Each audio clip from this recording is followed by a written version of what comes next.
Hello, everyone. Welcome back to yet another political episode. Look at that. CNN's even projecting it.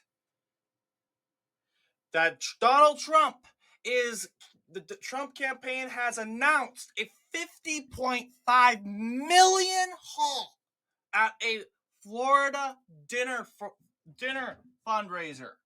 The AP has called it. Trump sets fundraising record with 50.5 million from Florida event.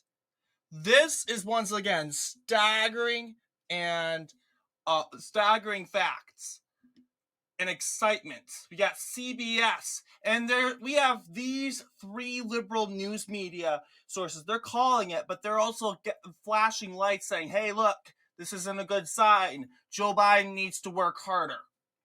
You guys remember when the Democrats taunted to us that Biden got $5 million more dollars, campaign fundraising dollars, than Trump?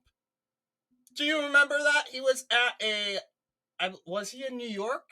I don't know. He was at an event with Bill Clinton and Hillary Clinton. So yeah, and you got major celebrities coming up and to endorse him. This is how desperate they are, guys. They can't even rely on their own constituents. Instead, they rely on famous celebrities, which is weak. It really is weak. You're literally kneeling down, bending your knees down. Please give us money. We need to save democracy. Please. We can't have the orange man come back. Please give us some money. Like, you can't even ask your own people. Like, literally, they've been doing this for how long? How long, guys? Guys, since 2021, Democrats have been going down in their knees, begging constituents, please vote blue, please. Vote blue. And in the end, you get blue waves like 2022 and 2023. They listen to you. But apparently, in this time around, we're seeing the patterns. We're seeing the flow. We're seeing the waves flowing. And the patterns and the stigma here, it says no, it's not that way. Because this is a presidential race, not a general down ballot race. Breaking news. This isn't 2023. This isn't 2022. This is 2024. 2024 is a presidential race. This time, and here's the fact, 2024 has 60 times more participants. Presidential races have 60 times more participants than general elections. That's why we have so bad turnout results in general elections. We see sometimes in midterms, like 2014, well, better example, 2010 would be a good example of the miss of the Obama popularity. Despite the Tea Party movement, the Obama Democrats didn't go out and vote. And as a result, the Republican Tea Party movement went out and voted, and it was a red wave. That's an example. But then 2012 comes, and it's a blue wave. There you go. And it's comes to show that presidential races is basically a reflection of the incumbent president's 4 years. It doesn't even have to be the incumbent president running the race. 2016, for example, was a reflection of Barack Obama's 4 years in office from 2013 to 2017 and how he did his policies. And in the end, guess what happened? Many Americans, well, technically, the majority of Americans didn't vote for Hillary Clinton. Yeah, but if you include Trump's votes and his percentage number and Gary Johnson's numbers and Jill Stein's numbers, you'll find out that more people voted against Hillary Clinton. And because of that, guys, Trump won the election. And it just seems to be here now that, yes, it's kind of funny because Donald Trump was welcomed in open hands in Florida, in Palm Beach. I mean, why wouldn't they? Palm Beach is his hometown.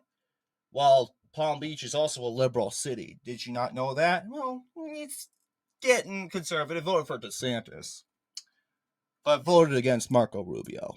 But it's a swing city. But it's crucial for turnout in Florida, for sure, for sure. But yes, this, when it comes to Trump going to more of a moderate city, he's welcomed. He's embraced. And in the end, he raises his campaign dinner, and in the end, he hauls $50 million. Joe Biden goes to New York. Now, I'm just saying New York because I honestly do not know. I don't follow Joe Biden's campaign. I mean, why would that would be kind of weird to have a conservative following the Biden campaign, like watching every Biden live? Well, yeah, I know a lot of weird liberals like to do that. They like to cringe over things. They just they like to cringe over things. But I'll tell you this, guys, when it comes to Biden going to New York, a full-blown far left populist city where you would think you get a bunch of pats on the back, get embraced. Oh no, we have pro-Palestine movement, the Free Palestine movement, blocking every entry for Joe Biden, preventing him from entering into his event. They, once again, they are fueled with opposition.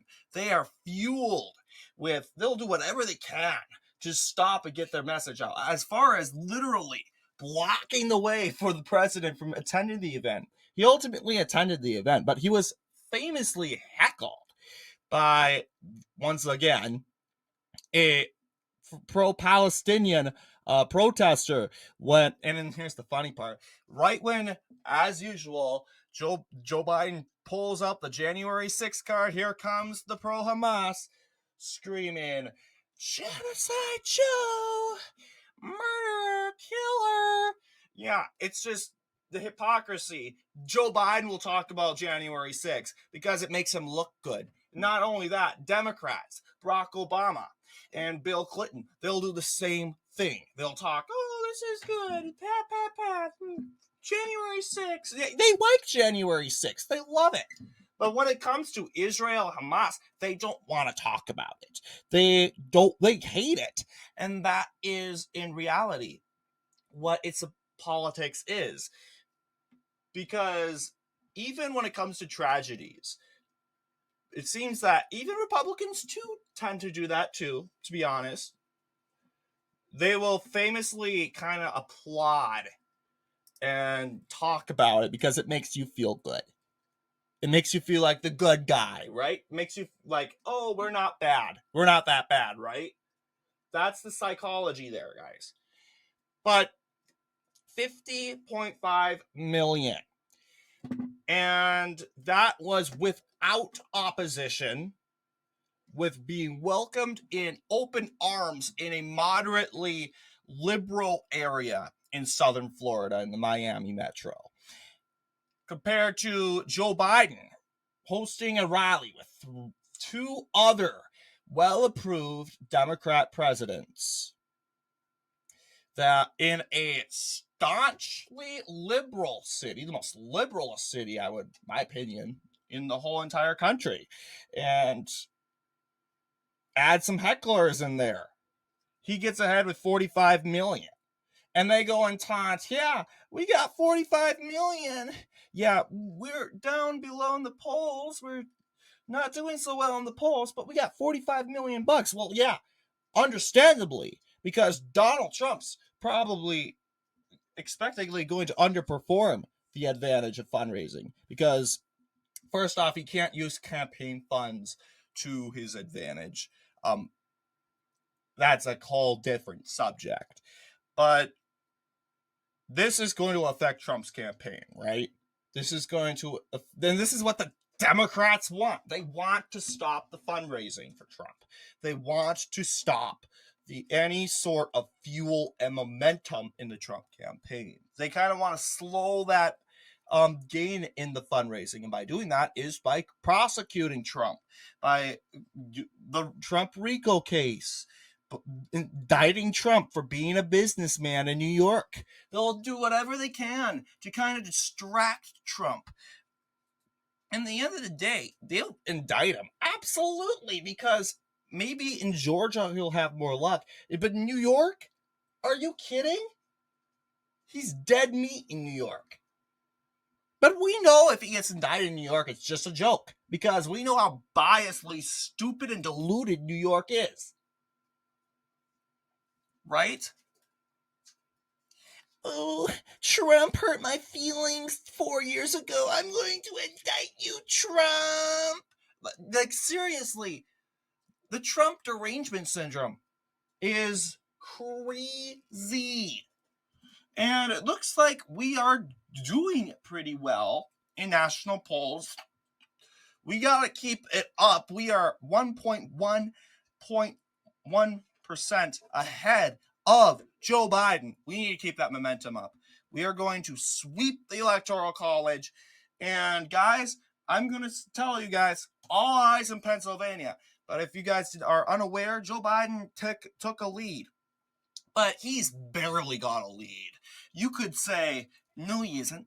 He's not leading. He's leading by not even a point. He's leading by probably one vote. Look at that. One vote. If this was actually an election result, Joe Biden would win by probably 10 votes of a max, or 10, 8 votes. Seriously, talk about accurate poll results. So, yeah, you'll see Trump kind of took a downward tumble down, 0.6. He didn't fall points, and the Democrats will say Trump fell multiple points down. No, he didn't. He fell not even a point. He fell 0.5 points down the chart. That's the fact. Let's see. 6 months, 14 days. All right. Yes, this is what it's looking right now. Joe Biden barely having a leverage. And I'm hoping, guys, and I know for a fact, Donald Trump's going to take the lead, and he's going to go up to 1 point again. He's going to get a point. He is. You got Wisconsin, and I can guarantee you Trump's going to do way better than 0.6% of the popular vote, as the RCP average suggests. Guess what? He's going to do way better. Why? Well, first off, just like Michigan, Wisconsin may not have any sort of Arab Muslim minority, but they do have the auto industry, right? Michigan and Wisconsin, auto industry states. Rust Belt. They are part of the Rust Belt for a reason, right?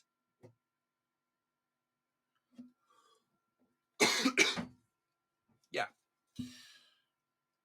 Hillary Clinton winning by 10 in those Wisconsin point. Here's a 7-point average. Look at that. Trump never even got a majority. He ended up winning the state of Wisconsin. Barely. Guys, I'm telling you, Trump's winning majority of polls in all the swing states. He's probably going to carry all the states by over 3 points. And better yet, a great turnout of results would be over 5 points. But I know that's not going to happen. A good result would be carrying Georgia, Arizona over 5.